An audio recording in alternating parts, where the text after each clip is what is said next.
पश्चिम बंगाल के मुर्शिदाबाद में वक्फ कानून पर भड़की हिंसा की अब रिपोर्ट सामने आ गई है। कलकत्ता हाईकोर्ट की तरफ से गठित जांच समिति ने हिंसा को लेकर कई चौंकाने वाले खुलासे किए हैं, जिसे लेकर बीजेपी अब ममता सरकार पर हमलावर है। मुर्शिदाबाद हिंसा तो खत्म हुई, लेकिन उससे सुलगी आग आज तक ठंडी नहीं पड़ी है। अब जो रिपोर्ट आई है उसे सुनकर आपके भी होश उड़ जाएंगे।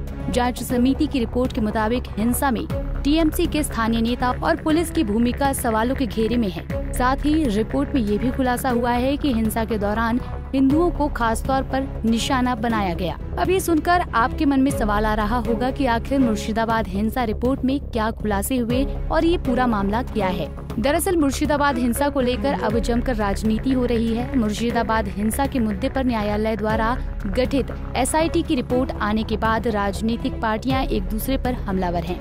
रिपोर्ट में हिंसा को लेकर जो कुछ सामने आया वो बहुत चौंकाने वाला है।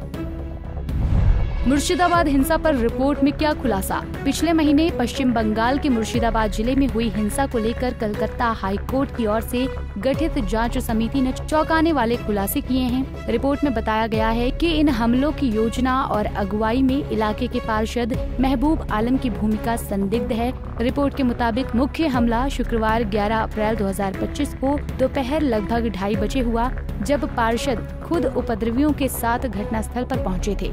रिपोर्ट के मुताबिक हिंसा के दौरान कई घरों में आग लगा दी गई और लूटपाट की गई। आगे रिपोर्ट में बताया गया कि हमलावरों ने ये सुनिश्चित करने के लिए पानी की आपूर्ति काट दी कि कोई आग बुझा न सके। कई घरों में मिट्टी के तेल डालकर सामान जला दिया गया। यहाँ तक कि कुछ महिलाओं के पास तन ढकने के लिए कपड़े भी नहीं बचे थे। इस हिंसा में हरगोविंद दास और उनके बेटे चंदन दास की बेरहमी से हत्या कर दी गई। रिपोर्ट में कहा गया कि उपद्रवियों ने घर का दरवाजा तोड़ा, दोनों को घसीटकर बाहर निकाला और कुल्हाड़ी से पीठ पर हमला किया। जब तक दोनों की मौत नहीं हुई, हमलावर वहीं खड़ा रहा। स्थानीय लोगों ने जब मदद के लिए पुलिस को फोन किया तो पुलिस की ओर से कोई प्रतिक्रिया नहीं मिली। रिपोर्ट के अनुसार शुक्रवार शाम 4 बजे और शनिवार शाम 4 बजे पुलिस को कई बार फोन किया गया, लेकिन किसी ने फोन नहीं उठाया। पुलिस की गैर मौजूदगी और निष्क्रियता को रिपोर्ट में गंभीर लापरवाही बताया गया है। हिंसा के पीछे एक और वजह वक्फ संशोधन विधेयक बताया गया है। रिपोर्ट के अनुसार ये हमला खासतौर पर हिंदू समुदायों को निशाना बनाकर किया गया और इसे राजनीतिक रंग देने की कोशिश की गई थी। अब रिपोर्ट आने के बाद इस मुद्दे पर जमकर राजनीति देखने को मिल रही है। रिपोर्ट को लेकर राजनीतिक दल एक दूसरे पर हमलावर हैं। इसी कड़ी में बीजेपी के राज्यसभा सांसद सुधांशु त्रिवेदी ने टीएमसी और ममता बनर्जी की सरकार पर जमकर निशाना साधा है। कुल मिलाकर इसमें बताया गया कि total of 113 houses were damaged and they even fled to Malda. जो ये कहने का प्रयास किया गया था कुछ नेताओं के द्वारा कि ऐसा तो कुछ खास हुआ ही नहीं, कोई महत्वपूर्ण कोई ऐसी उल्लेखनीय घटना नहीं हुई, ये बात बिल्कुल साफ सामने आई कि 113 जो हाउसेस थे वो पूरी तरीके से विध्वंस हुआ और लोगों को वहां से पलायन करने पर बाध्य होना पड़ा।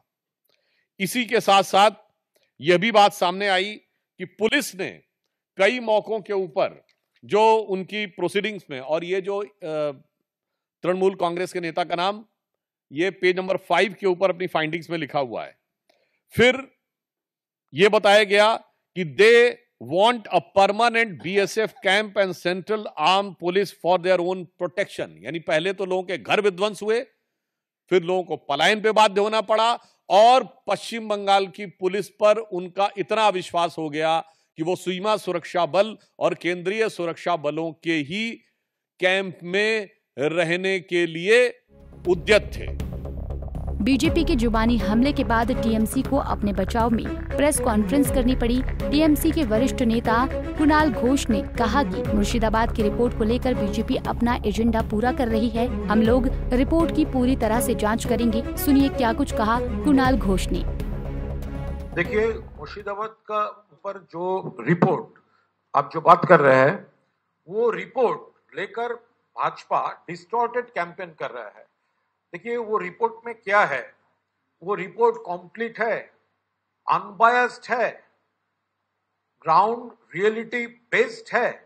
ये हम लोग देखेंगे, एनालाइज करेंगे, लेकिन भाजपा जो कर रहे हैं वो पूरा गलत कर रहा है। Point number 1, Mamata Banerjee honourable chief minister और उसका गवर्नमेंट एडमिनिस्ट्रेशन पूरा स्टेप्स लिया।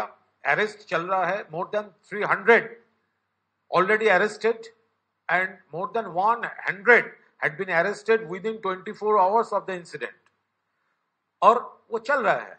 नंबर 2, रिगार्डिंग कंपनसेशन, जिसका जान गई है, जिस लोग इंजर्ड हुआ है, जिसका घर डैमेज हुआ है, जिसका दुकान डैमेज हुआ है, वो compensation Mamata Banerjee government administration दे रहा है, सब बंदोबस्त हो रहा है।